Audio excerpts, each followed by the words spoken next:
할머니, 빨리 도망쳐. 손자 다온이가 제 귀에 속삭인 그 말이 아직도 생생해요.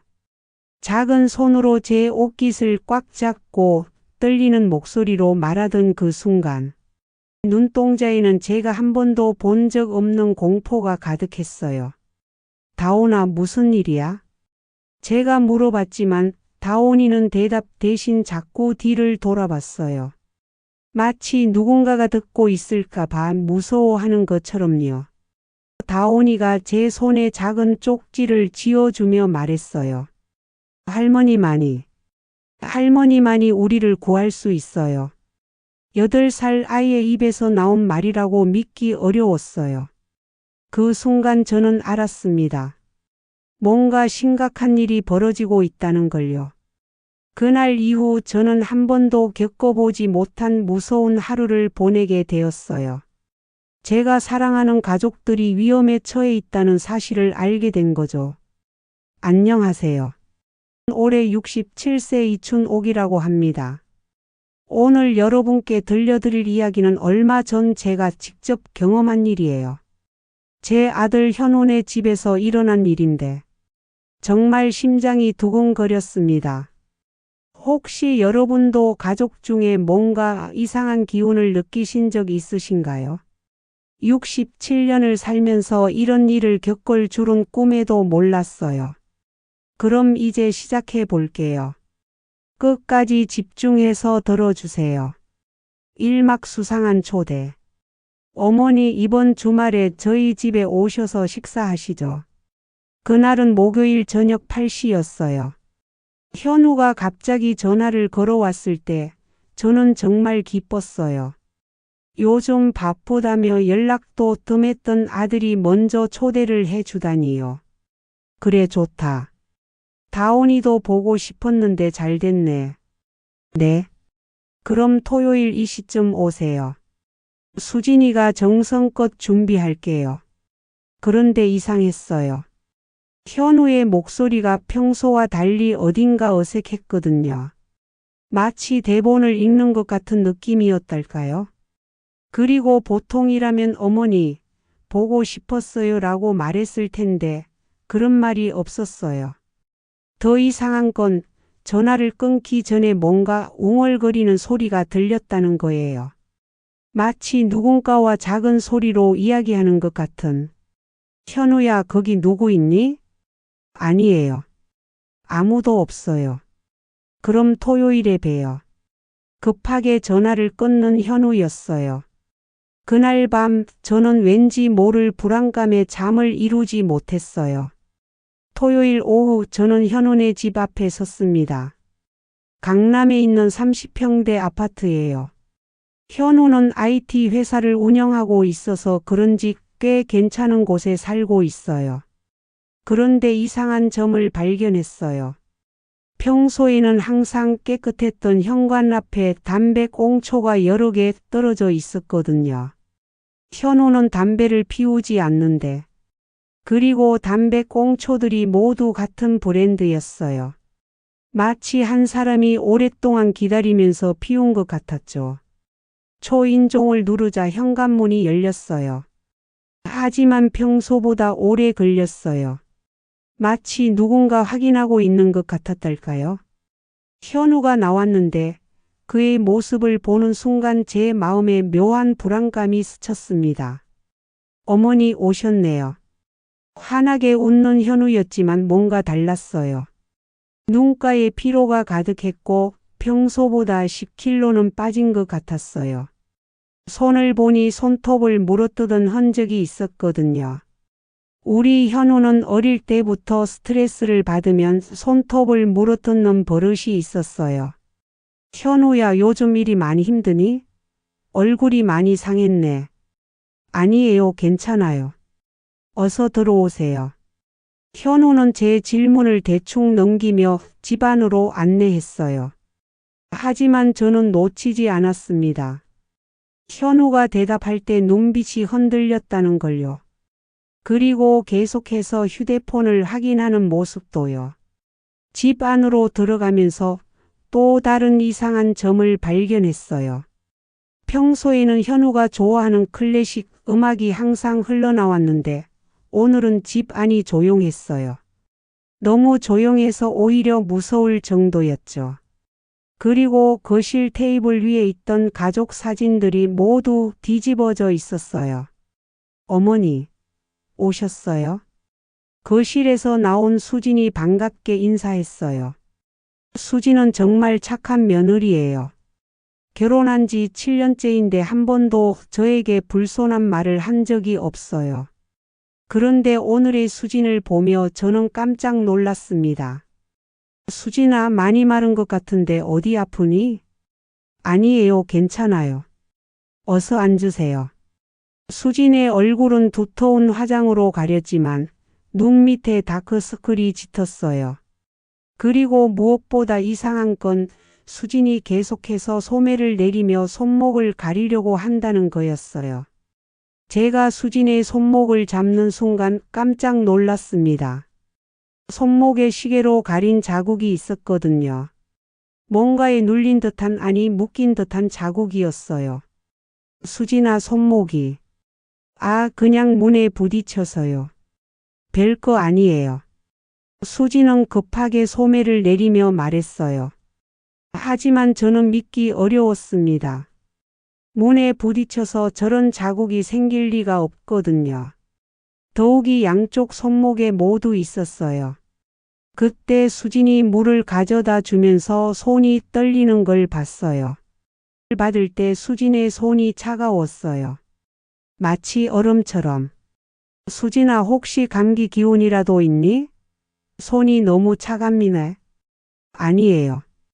그냥 추워서요. 하지만 집 안은 따뜻했어요. 오히려 더울 정도였죠. 할머니. 다온이가 달려와서 제 품에 안겼어요. 8살인 다온이는 제가 제일 아끼는 손자예요. 우리 다온이. 할머니 보고 싶었지? 그런데 다온이의 반응이 평소와 완전히 달랐어요. 보통이라면 엄청 보고 싶었어. 라며 제잘제잘 이야기를 늘어놓을 텐데 오늘은 조용히 고개만 끄덕였어요. 그리고 자꾸 아빠와 엄마 눈치를 보더라고요. 다온아, 할머니한테 그림 보여줄래? 응. 다온이가 가져온 스케치북을 보는 순간 저는 충격을 받았어요. 평소에는 밝은 색깔로 가족 그림을 그리던 다온이인데 오늘 그림은 완전히 달랐거든요. 첫 번째 그림은 검은 상자 하나가 크게 그려져 있었고 그 주위에 빨간 점들이 있었어요. 두 번째 그림은 눈물을 흘리는 여자와 화난 표정의 남자가 그려져 있었어요. 세 번째 그림은 창문 밖을 바라보는 아이가 그려져 있었는데 창밖에는 검은 그림자들이 있었어요. 다온아, 이게 뭐야? 금고. 그리고 울고 있는 엄마 화나나 봐. 다온이의 대답에 저는 소름이 돋았어요. 아이들은 어른들이 생각하는 것보다 훨씬 많은 걸 알고 있다고 하잖아요. 금고가 뭔지 아니, 다온아? 아빠가 밤마다 보는 거. 무서워서 못 자겠어요. 그 순간 현우와 수진이 동시에 다온이를 말렸어요. 다온아, 그만. 저녁 식사 시간이 되었어요. 수진이 정성스럽게 준비한 음식들이 상에 올라왔지만 분위기가 이상했어요. 평소라면 현우는 회사 이야기, 다온이는 학교 이야기로 시끌벅적했을 텐데 오늘은 모두가 조용했어요. 마치 장례식장에 온 것 같은 분위기였죠. 현우야, 요즘 회사는 어때? 사업이 잘 되고 있니? 그냥 바쁘죠. 경기가 어려워서요. 현우의 대답이 뭔가 어색했어요. 더 자세히 물어보려던 순간 다온이가 갑자기 말했어요. 우리 집에 이상한 소리가 나요. 다온아. 현우가 급하게 다온이를 말렸어요. 하지만 저는 놓치지 않았습니다. 이상한 소리가 뭐니, 다온아? 밤에 쿵쿵 소리가 나요. 아빠 방에서. 그리고 아빠가 뭔가를 계속 숨겨요. 현우와 수진이 동시에 당황하는 모습을 보며 저는 확신했어요. 뭔가 큰일이 일어나고 있다고요. 그런데 더 이상한 일이 벌어졌어요. 식사 도중에 현우의 휴대폰이 울렸는데 현우가 전화를 받자마자 얼굴이 새하얗게 변했거든요. 네, 알겠습니다. 내일까지.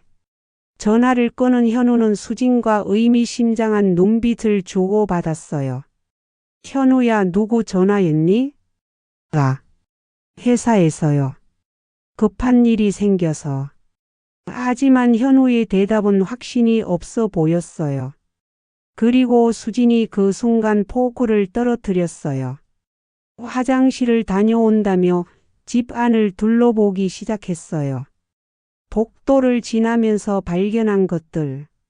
마이너스 벽에 뭔가 긁힌 자국이 있었어요. 마이너스 바닥에 검은 얼룩이 있었어요. 마이너스 현우 부부 방 문에 새로운 자물쇠가 달려 있었어요. 그리고 다온이 방 앞을 지나는데 안에서 작은 흐느끼는 소리가 들렸어요. 다온아, 괜찮니? 문을 살짝 열어보니 다온이가 침대 밑에 숨어 있었어요. 할머니, 무서워요. 뭐가 무서우니? 밤에 이상한 일이 일어나요. 엄마 아빠가 울어요. 이 막 숨겨진 비밀의 조각들. 식사 후 현우는 계속해서 저를 보내려고 했어요.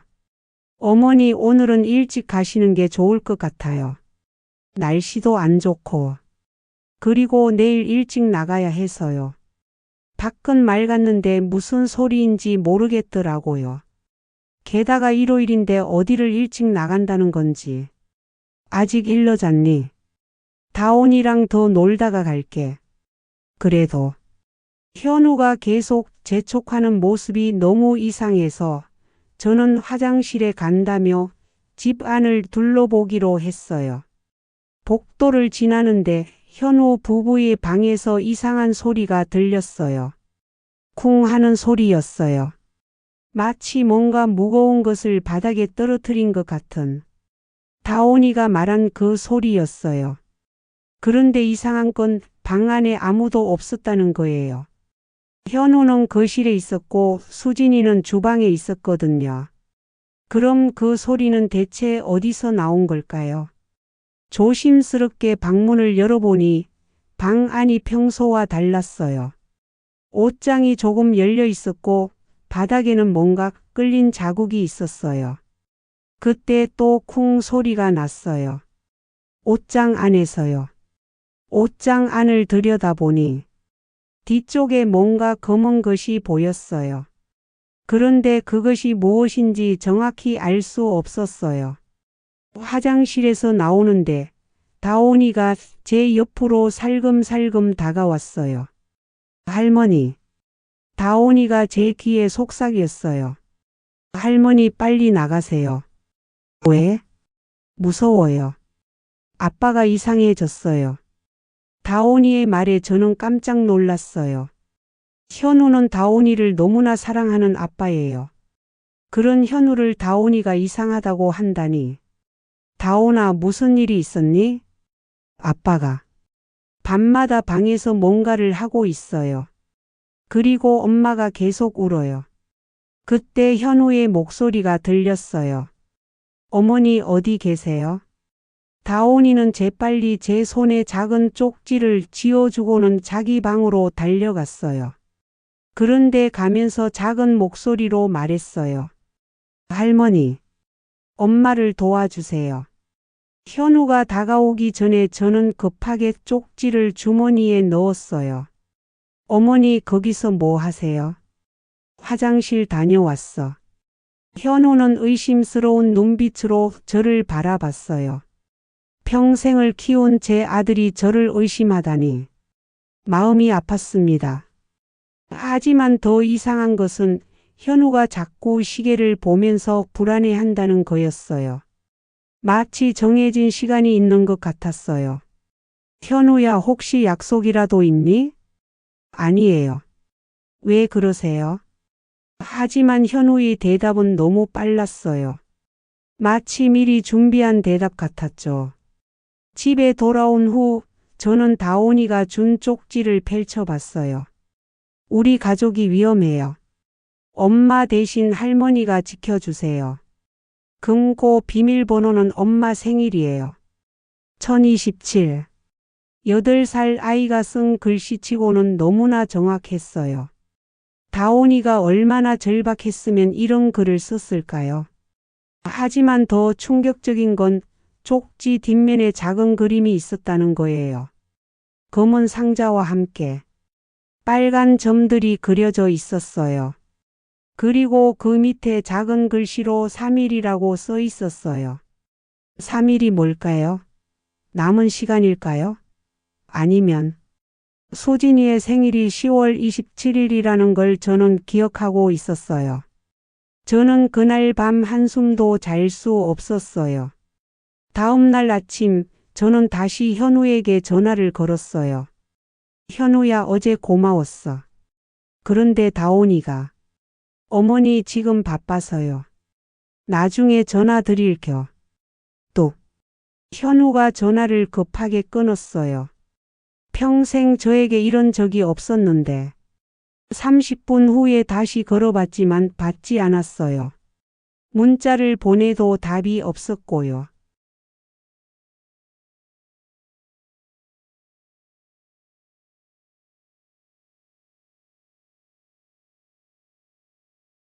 오후에 수진이에게 전화를 걸어봤지만 역시 받지 않았어요. 그런데 저녁 무렵 다온이에게서 전화가 왔어요. 할머니, 도와주세요. 다온아, 지금 어디니? 집에. 아빠가 금고를 계속 보고 있어요. 뭔가 빨간 게 묻어 있어요. 다온아, 엄마는? 엄마가 자꾸 잠만 자요. 깨워도 일어나지 않아요. 그 순간 전화에서 문이 열리는 소리가 들렸어요. 할머니, 아빠가 돌아왔어요. 그때 전화가 끊어졌어요. 저는 더 이상 참을 수 없었어요. 다음 날, 저는 현우가 회사에 간 시간을 노려서 다시 그 집을 찾아갔어요. 하지만 현우가 정말 회사에 갔는지 확신할 수 없었어요. 아파트 관리사무소에서 마스터키를 빌렸어요. 며느리가 아파서 병원에 갔는데 집에 약을 두고 갔다고 거짓말을 했죠. 조심스럽게 집 안에 들어갔어요. 집 안이 어제와 달랐어요. 거실이 어수선했고 소파 쿠션이 바닥에 떨어져 있었어요. 수진아, 다온아, 대답이 없었어요. 다온이 방을 확인해 보니 다온이는 학교에 간 것 같았어요. 하지만 수진이는 어디 있을까요? 현우 부부 방으로 갔어요. 문이 잠겨 있었지만 관리사무소에서 빌린 열쇠로 열 수 있었어요. 방 안에 들어가자마자 저는 충격을 받았어요. 침대 옆에 수진이 쓰러져 있었거든요. 수진이는 의식이 있었지만 매우 약해 보였어요. 손목과 발목에는 밧줄에 묶인 자국이 선명했어요. 어머니, 왜 여기? 수진아, 도대체 무슨 일이니? 수진이 힘없이 말했어요. 어머니, 빨리 가세요. 위험해요. 수진을 부축해서 일으켜 세우면서 저는 방 안을 자세히 살펴봤어요. 어제 본 옷장이 완전히 열려 있었고 그 안에 작은 금고가 보였어요. 수진아, 저 금고가 뭐니? 어머니, 그건. 그때 갑자기 현관문이 열리는 소리가 들렸어요. 현우가 돌아온 거였어요. 아니면 다른 누군가가? 수진이 제 손을 꽉 잡으며 속삭였어요. 어머니, 금고 안에 모든 진실이 있어요. 비밀번호는 1027. 발걸음 소리가 점점 가까워졌어요. 어머니, 숨으세요.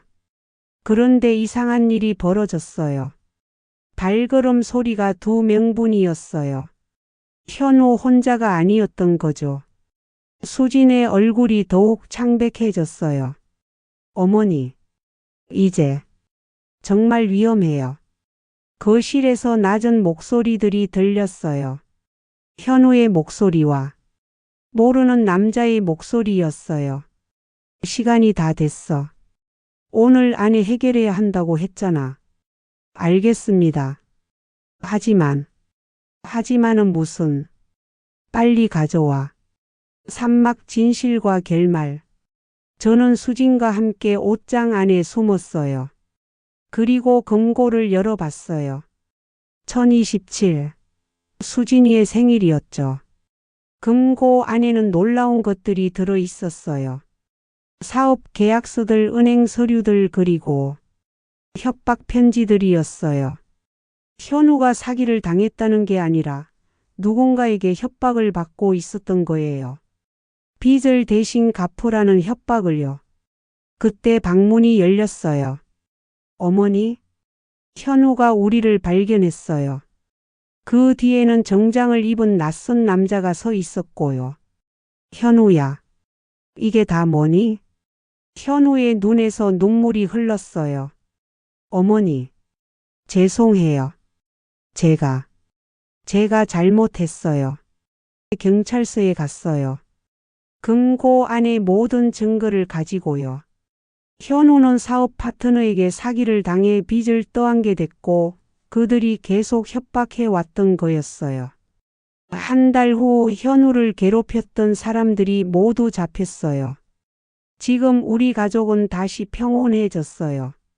다온이도 밝은 그림을 그리고요. 비밀은 아픔을 낳지만 진실은 다시 우리를 가족으로 묶어준다는 걸 깨달았습니다. 여러분, 긴 이야기를 끝까지 들어주셔서 정말 감사합니다. 바쁜 일상 속에서 소중한 시간을 내어 할머니의 이야기에 귀 기울여 주신 모든 분들께 진심으로 고마워요. 가족이라는 이름으로 혼자 고민하고 계신 분들이 계시다면 꼭 기억해 주세요. 혼자서는 해결할 수 없는 일도 가족이 함께라면 이겨낼 수 있다는 걸요. 그리고 아이들의 말에 항상 귀 기울여 주세요. 어른들이 놓치는 것들을 아이들은 먼저 알아차리기도 하거든요. 오늘 이야기가 여러분에게 조금이라도 도움이 되었다면 구독 버튼을 눌러주시고 좋아요도 부탁드려요. 여러분의 관심과 응원이 있어야 할머니가 더 많은 이야기를 들려드릴 수 있답니다. 댓글로 여러분의 생각도 나눠주세요. 모든 댓글 하나하나 소중히 읽고 있어요. 다음에도 더 좋은 이야기로 찾아뵐게요. 건강하세요.